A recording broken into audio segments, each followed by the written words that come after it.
이번 시간에는 순종하는 자를 강하게 하시는 예수님이라는 제목으로 말씀을 전합니다. 순종하는 사람을 찾아서 강하게 하십니다. 말씀에 나오는 4명의 제자들은 주님이 나를 따라오라고 말씀하자 즉시 순종하고 따랐습니다. 복된 존재가 되려면 믿음만큼 중요한 것이 순종입니다. 사실 하나님의 선택을 받았다는 사실보다 하나님께 순종한다는 사실이 더 큰 축복을 불러옵니다. 하나님의 선택이란 사명을 맡기는 선택이지 물질과 지혜를 주는 선택이 아닙니다. 그 하나님의 선택을 잘못 이해하면 이스라엘 백성들처럼 선택받은 것 때문에 더 고난을 당합니다. 축복은 선택된 사람보다 순종하는 사람에게 주어집니다. 하나님은 선택받고 불순종하는 사람보다 선택과 상관없이 순종하는 사람을 더 기뻐하십니다. 하나님은 어린 시절 부모에게 순종을 잘하는 사람을 찾고 계십니다. 순종이 습관이 되어 하나님 말씀에도 순종을 잘하기 때문입니다. 하나님은 말씀에 순종하여 잘 살 수 있도록 창조되었습니다. 말씀은 비행기의 항로와 같습니다. 아무리 큰 비전을 가지고 솟아올라도 말씀에서 이탈하면 언제 충돌할지 언제 미사일에 맞을지 모르는 불안한 인생이 됩니다. 하나님 말씀대로 살아야 결국 비전도 이룰 수가 있습니다. 어느 날 밀림에 있는 뱀의 꼬리가 머리한테 그동안 항상 가졌던 불만을 쏟아냈어요. 야 머리야, 왜 너는 항상 너 가고 싶은 곳으로만 가냐? 너무 불경하다. 꼬리가 끊임없는 불평을 하니까 하루는 머리가 말했어. 얘 꼬리야, 그럼 이제부터는 내가 가고 싶은 데로 가봐. 그러자 꼬리가 신이 나가지고 열심히 갔습니다. 그러다가 가스너풀에 들어가 온몸에 피투성이에 대해 심하게 고생을 했다고 합니다. 꼬리는 머리를 따라가야 됩니다.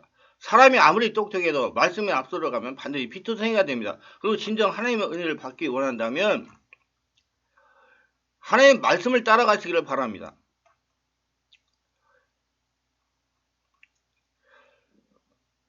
하나님 말씀 따라가지 않으면 언제 문제가 생길지 모릅니다. 그리고 말씀대로 살라고 하세요. 가끔 억울하고 속상한 일을 당하는 사람이 용서하기 싫을 때가 있습니다. 그러나 그때도 하나님이 용서하라고 말씀하셨습니다. 그 말씀을 순종할 때 하나님은 문제를 해결하게 되게 하시고 더 큰 축복으로 함께 해 주실 겁니다. 특별히 순종할 때도 말씀에 나오는 제자들처럼 즉각 순종해야 됩니다. 토론 위에 순종하는 것은 순종이 아니고 변명하고 순종하는 것도 순종이 아니고 한참 지체하다가 순종하는 것도 참된 순종이 아닙니다. 하나님 감동을 주시면 그것은 하나님의 우리를 어떤 일로 부르셨을 것입니다. 그 일에 즉각적으로 기쁘게 순종해야 됩니다.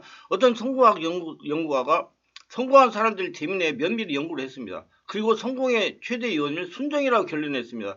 순종하는 사람이 결국 성공자의 삶을 산다는 것입니다. 삶이 지루하고 답답하게 느껴지면 더욱 현실과 순종을 다짐해 보세요. 순종은 축복을 가져다 줍니다. 더 나아가 순종하는 마음을 가지는 것 자체가 큰 축복입니다. 희생하는 사람을 찾습니다. 주님은 부르심의 베드로 안드레는 어떻게 반응했습니까? 본문 말씀 18절을 보세요. 곧 그물을 버리고 쫓으니라. 야고보와 요한은 어떻게 반응했습니까? 곧 부르시니 그 아비 세베대를 사건들과 배에 버려두고 예수를 따라가니라. 그들은 자기 소유한 것들과 인간관계를 희생하고 주님을 따랐습니다. 그처럼 복음과 주님을 위해서 나의 소중한 걸 포기하는 희생정신이 있어야 됩니다.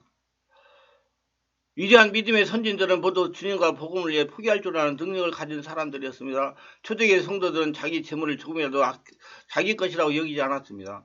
그런 삶의 능력이 있는 삶이고 그런 마음을 가진 것이 가장 기적 중의 기적입니다.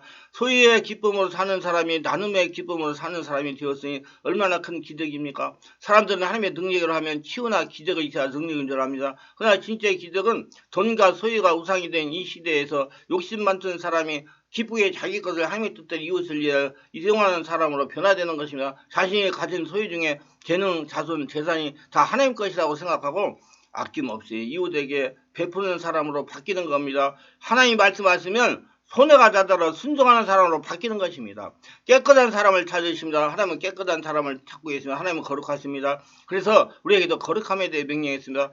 나는 너희 하나님이 되려고 너희를 애굽 땅에서 인도하여낸 여호와이라. 내가 거룩하니 너희도 거룩할지라. 레위기 11장 45절.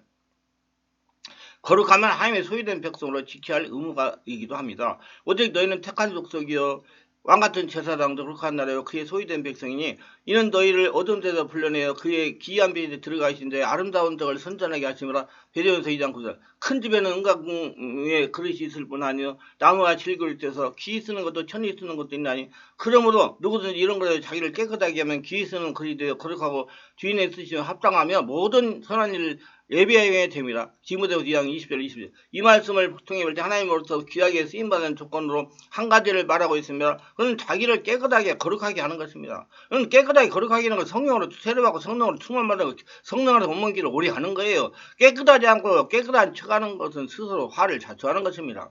주님께서는 외식하는 바리새인과 서기관들을 꾸짖었습니다. 겉은 깨끗한 척하는데 속은 탐욕과 방탕으로 가득했기 때문이다. 화 있을 적 외식하는 서기관들과 바리새인들이여 장과 대접의 겉은 깨끗하나 그 안에 탐욕과 방탕이 가득하게 되는도다. 속임된 바리새야 너는 먼저 하늘 깨끗이 하라. 그러면 겉도 깨끗하리라. 마태복음 23장 25, 26절. 우리의 속이 더럽게 만드는 것들이지만 주님께서 말씀하는 것들을 살펴보도록 하겠습니다. 탐욕과 방탕이 있습니다. 탐욕은 하나님이 허락하신 그 이상의 것을 가지며 누리고 싶어하는 바입니다. 이스라엘 민족이 아닌 다른 족속들을 탐욕으로 시작해서 그의 마음을 이스라엘에 전이 되어 들어왔고 이스라엘 사람들이 광야에서 하나님께 범죄하게 되었습니다. 이스라엘 중에 섞여 사는 무리가 탐욕을 품에 이스라엘 자손도 다시 울며 가로되 누가 우리에게 고기를 먹게 할고 민수기 11장 14절. 탐욕이 하나님을 위한다는 명분으로 기독교 지도자에게 나타나기도 합니다. 그들에게는 성도들도 섬김받고 싶은 마음과 존경받고 싶어하는 명예와 자랑하고 싶은 사역이 탐욕이 될 수가 있습니다. 악한 생각, 살인, 간음, 음란, 도둑질, 거짓 증거, 해방 등등 살인과 간음에 대해서는 마태복음 5장이 잘 기록되어 있습니다. 모든 일은 하나님이 자신을 통해서 하시는 것입니다. 내가 하는 것이 아니고 내 안에 주인이신 하나님이 저를 통해서 하신단 말입니다. 저는 절대 내가 했다가 아니라 하나님이 하셨다. 모든 영광을 하나님께 돌려야 됩니다. 여러분 모든 영광을 하나님께 돌리는 사람들이 되어야 됩니다. 그래서 우리는 마음이 중요합니다. 머리 지킬 만한 것보다 마음을 지켜라. 생명이 그저 이해합니다. 잠언서 4장 23절. 다니엘과 세 친구들은 느부갓네살 왕에게 전쟁의 포로로 잡혀갔습니다. 그러나 다니엘과 세 친구들은 왕의 짐이와 포도주로 자기를 더럽히지 않겠다고 결정을 합니다. 그들에게는 거룩함에 대한 소망이 있었습니다. 그래서 하나님께서는 그들을 귀하게 사용하셨습니다. 잡혀간 사람들이 그 네 사람만 있었던 것은 아닙니다. 그들은 잡혀간 받는 사람들 중에 거룩함에 대한 소망이 있었던 소수에서 하나님은 그 소수를 찾으십니다. 그들의 중에 유다 자손 곧 다니엘과 하냐냐와 미사엘과 아사랴가 있었더니 다니엘서 2장 6절. 하나님께서 우리를 선택하신 것은 강하게 하여 축복하시고 하나님께서 도구로 사용하시려고 부르신 것입니다. 이는 아브라함은 25년, 야곱은 20년 훈련하고 허벅지 관절에서 장인을 만들어 순종하게 했어요. 이스라엘은. 요셉은 13년, 모세는 40년, 어린 다윗도 불려가 13년간 하나님께 직접 훈련하시고 광야 훈련을 하시고 완전했을 축복하시고 사용하신 것을 보면 잘 알 수가 있습니다. 우리도 하나님의 직접적인 훈련을 함께 가면 축복을 사용하십니다. 그래서 먼저는 하나님의 부르심에 순종해야 됩니다. 부르심에 순종하면 하나님께 책임을 지십니다. 아브라함은 하나님의 부름을 받고 그 믿음을 따라 움직였습니다. 하나님의 약속과 지시를 믿음으로 받아 그에 따라 행동했습니다. 아브라함의 가장 유명한 순종의 사례 중 하나는 그의 아들 이삭을 제단을 바치라 할 때 그때 사건이었습니다. 하나님이 그에게 이삭을 산으로 데려가서 번제로 바치라고 명령했을 때 아브라함은 주님의 명령에 순종했습니다. 아브라함의 순종은 하나님께서 그를 의롭다고 하심을 이루었습니다. 아브라함의 믿음과 순종은 우리에게 하나님의 뜻을 따르고 믿음마다 행동하는 중요한 것을 가르쳐 줍니다.